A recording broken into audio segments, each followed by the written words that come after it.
नमस्कार साथियों, SS education India में आपका स्वागत है। आज किसी ने कमेंट में मुझसे पूछा था कि ये जो क्वेश्चन मैं करवा रही हूँ ये कौन सी बुक है। तो देखिए, ये यूथ कॉम्पिटिशन्स की बुक है और इसमें उत्तर प्रदेश, उत्तराखंड, मध्य प्रदेश, छत्तीसगढ़, बिहार, झारखंड, राजस्थान, हरियाणा, हिमाचल प्रदेश की शिक्षक भर्ती परीक्षाओं में जो भी प्रश्न 2004 से लेकर अब तक आए हुए हैं उन सभी प्रश्नों का इसमें संकलन किया गया है। तो चलिए आज हम अपने आगे के प्रश्नों को देखते हैं। निम्न में से कौन सी रचना विद्यापति की नहीं है? कीर्ति पताका, पदावली, कीर्तिलता या जयमयन जस चंद्रिका। तो देखिए, कीर्ति पताका और पदावली ये तो विद्यापति की रचनाएं हैं, जबकि जयमयन जस चंद्रिका है यह मधुकर भट्ट की रचना है, यह विद्यापति की रचना नहीं है। देखिए, बिसलदेव रासो के रचनाकार कौन है? तो बिसलदेव रासो के रचनाकार है नरपति नालय। और चंद्रबरदाई जो है इन्होंने पृथ्वीराज रासो की रचना की थी। धनपाल ने भविष्य का तथा कहा की रचना की थी और जयानक ने पृथ्वीराज विजय की रचना की थी। विद्यापति किसके आश्रित कवि थे? तो जो विद्यापति थे वो राजा शिव सिंह के आश्रित कवि थे। पृथ्वीराज किसके प्रति अनुरक्त था? तो पृथ्वीराज रासो जो रचना है उसमें ये बताया गया है कि जो पृथ्वीराज है वो संयोगिता के प्रति अनुरक्त थे। और जो पृथ्वीराज रासो ये चंद्रबरदाई की रचना है। नाथ संप्रदाय में हठ योग का अर्थ क्या है? तो नाथ संप्रदाय में हठ योग है और ठे इन दो शब्दों के योग से बना है। तो है का अर्थ है सूर्य और ठे का अर्थ है चंद्र। निम्नलिखित में से किसका संबंध सिद्ध साहित्य से नहीं है? सरहप्पा, कुकरीपा, शबरपा या गोपीचंद। तो सरहप्पा, कुकरीपा और शबरपा ये तो इन सभी का संबंध तो सिद्ध साहित्य से है, जबकि जो गोपीचंद है इनका संबंध सिद्ध साहित्य से नहीं है। राउलवेल किस तरह की रचना है? तो जो राउलवेल है ये गद्य पद्य मिश्रित चंपू रचना है, यानी इसमें गद्य भी है और पद्य भी है और यह एक शिलांकित कृति है। हिंदी के किस इतिहासकार के मतानुसार शालिभद्र सूरी हिंदी के प्रथम कवि है? यानी शालिभद्र सूरी को हिंदी का प्रथम कवि किसने माना था? तो ये माना था गणपति चंद्र गुप्त ने। तो देखिए, राहुल सांकृत्यायन ने सरहप्पा को प्रथम कवि माना, डॉक्टर रामकुमार वर्मा ने स्वयंभू को प्रथम कवि माना, शिव सिंह सेंगर ने पुष्य या पुंड को प्रथम कवि माना और आचार्य हजारी प्रसाद द्विवेदी ने अब्दुल रहमान या अधयमान को हिंदी का प्रथम कवि माना है। अगला देखिए, प्राकृत की अंतिम अपभ्रंश अवस्था से ही हिंदी साहित्य का आविर्भाव माना जा सकता है। उन दिनों जैसे गाथा कहने से प्राकृत का बोध होता था, वैसे ही दोहा या दूहा कहने से अपभ्रंश या प्रचलित काव्य भाषा का पद्य समझा जाता था। यह कथन किसका है? तो यह कथन है रामचंद्र शुक्ल का। अगला प्रश्न है, निम्नलिखित में से कौन सा कवि आदिकाल से संबंधित नहीं है? अमीर खुसरो, विद्यापति, हेमचंद्र या गदाधर भट्ट। तो जो गदाधर भट्ट है यह आदिकाल से संबंधित नहीं है। अगला देखिए, निम्नलिखित में से कौन सा कवि रासो ग्रंथकार नहीं है? तो रासो ग्रंथ की रचना इनमें से किसने नहीं की? विद्याधर, भट्टकेदार, श्रीधर या जगनिक। तो विद्याधर ने रासो ग्रंथ की रचना नहीं की थी। जो भट्टकेदार है इन्होंने और जो श्रीधर और जगनिक है ये सभी रासो साहित्य के कवि है। तो देखो, जगनिक ने तो लिखा था परमाल रासो और श्रीधर जो है इन्होंने रणमल छंद की रचना की थी और जो भट्टकेदार है इन्होंने जयचंद्र प्रकाश की रचना की थी। भला हुआ जो मारिया बहिणी मारा कंतु पंक्ति के रचनाकार कौन है? तो इस पंक्ति के रचनाकार है हेमचंद्र। चंद्रबरदाई को हिंदी का प्रथम महाकवि किसने माना है? तो चंद्रबरदाई को हिंदी का प्रथम महाकवि मानने वाले हैं रामचंद्र शुक्ल। इन्होंने जो चंद्रबरदाई है इनको हिंदी का प्रथम महाकवि माना है। पृथ्वीराज रासो को हिंदी का प्रथम महाकाव्य कहने वाले आलोचक हैं। तो पृथ्वीराज रासो को हिंदी का प्रथम महाकाव्य कहा था रामचंद्र शुक्ल ने। और हम पहले पढ़ चुके हैं कि जो पृथ्वीराज रासो है इसमें 68 छंदों का प्रयोग किया गया है और इसकी रचना सुख सुख की संवाद के रूप में हुई है। और जो पृथ्वीराज रासो है वो चंद्रबरदाई ने अधूरा छोड़ा था और जिसको पूरा किया था इनके पुत्र जलहण ने। राहुल सांकृत्यायन के अनुसार चर्या गीत और दोहा कोश की रचना करने वाले प्रथम बौद्ध सिद्ध है। तो राहुल सांकृत्यायन के अनुसार चर्या गीत और दोहा कोश की रचना करने वाले प्रथम बौद्ध सिद्ध थे सरहप्पा।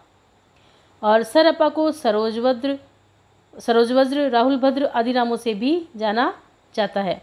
मोरा जोबना नवेलरा भयो है गुलाल, कैसे गर्दीनी कस मोरी माल, सोनी सेज डरावन लागे विरह अगिन मोहि डस डस चाय। उपयुक्त काव्य पंक्तियाँ किस कवि की है? तो ये जो पंक्तियाँ ये है अमीर खुसरो की है। देखिए, अन्य पंक्तियाँ भी हम देखते हैं। विद्यापति की पंक्तियाँ हैं, देसिल बैना सब जन मिठा तई तईसन जपऊ अवट्टा। मलिक मोहम्मद जायसी की पंक्तियाँ, प्रेम कथा यही भांति विचार हूँ, बूझी लेऊ जो बूझे पार हूँ। अगला प्रश्न है, सिद्ध हेमचंद्र शब्दानुशासन किस तरह का ग्रंथ है? तो सिद्ध हेमचंद्र शब्दानुशासन जो है वह व्याकरण संबंधी ग्रंथ है, और जो हेमचंद्र इनको कलिकाल सर्वज्ञ कहा गया है।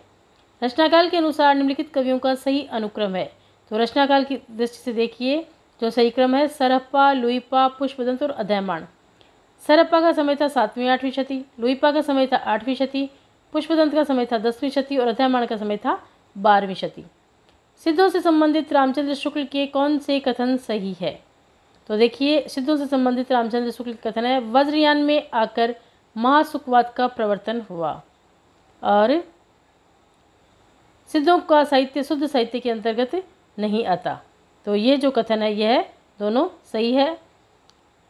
नाथपंथ सिद्धों की परंपरा से नहीं निकला, ये गलत है। नाथपंथ जो है वो सिद्धों की परंपरा से ही निकला है, और सिद्धों की बानियाँ सांकेतिक नहीं है, यह भी गलत है, क्योंकि जो सिद्धों की बानियाँ वो सांकेतिक है। अगला देखिए, निम्नलिखित काव्य पंक्तियों को उनके रचनाकारों के साथ सुमेलित कीजिए। कुछ काव्य पंक्तियाँ दी गई है और उनके रचनाकार दिए गए हैं।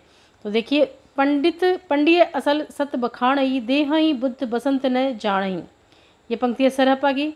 12 बरिस लो कुकर जिए अवतरे ले जिए सियार, ये पंक्ति है जगनिक की।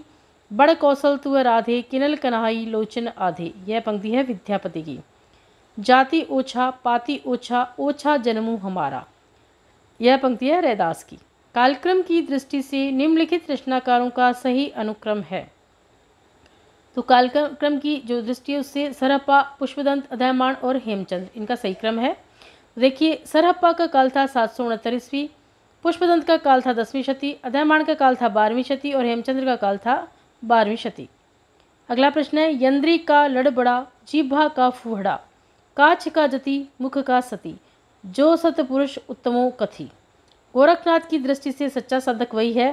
तो इन्होंने कहा, यंत्री का लड़बड़ा, जिभ का फूड़ा, काछ का जति, मुख का सती, जो सतपुरुष उत्तमो कथी। तो इनकी दृष्टि से जो शुद्ध पुरुष है वह एक तो संयमी होना चाहिए और एक इंद्रिय दमन करने वाला होना चाहिए। अगला देखिए, सिद्धों और योगियों की रचनाओं का जीवन की स्वाभाविक अनुभूतियों और दशाओं से कोई संबंध नहीं है, अतः वे शुद्ध साहित्य के अंतर्गत नहीं आती। यह विचार किसका है? तो ये कथन है रामचंद्र शुक्ल का। यह मानते थे कि सिद्धों और योगियों की जो रचनाएं हैं वो शुद्ध साहित्य के अंतर्गत नहीं आती। निम्नलिखित में से कौन सी रचनाएं पुष्पदंत द्वारा रचित नहीं है? आदि पुराण, योगसार, जसर, चर्यु और उत्तर पुराण। तो देखिए, इसमें यह पूछा गया कि कौन सी रचनाएं पुष्पदंत द्वारा रचित नहीं है, तो इसमें इसको आयोग के द्वारा समान अंक दिए गए, क्योंकि जो जसहर चर्यु है यह पुष्पदंत की रचना है और आदि पुराण, योगसार, उत्तर पुराण ये इनकी रचना नहीं है। तो जो विकल्प है वो सही नहीं होने के कारण आयोग ने इस प्रश्न को सही नहीं माना और सबको बोनस अंक दिए गए। इश्क भरा है देख ले और जगत से दूर, एक अचंबा हमने देखा देहरी का नासूर। अमीर खुसरो की उपयुक्त पहली से क्या अभिप्राय है? तो इस पहली का अर्थ होगा कुआं। अब देखिए, कुछ अन्य पहलियाँ देखते हैं। एक थाल मोती से भरा, सबके सिर पर औंधा धरा, चारों ओर वह थाली फिरे, मोती उससे एक न गिरे। तो इसका होगा आकाश। एक नार ने अचरज किया, सांप मार पिंजरे में दिया, जो जो सांप ताल को खाए, सूखे ताल सांप मर जाए। दीपक। अर्थ ते इसका बूझेगा, मुँह देखो तो सूझेगा। तो इसका होगा दर्पण। देखिए, अमीर खुसरो की रचनाएं हैं खालिक बारी, पहेलियाँ, मुकरियाँ, दो सुकने, गजल आदि।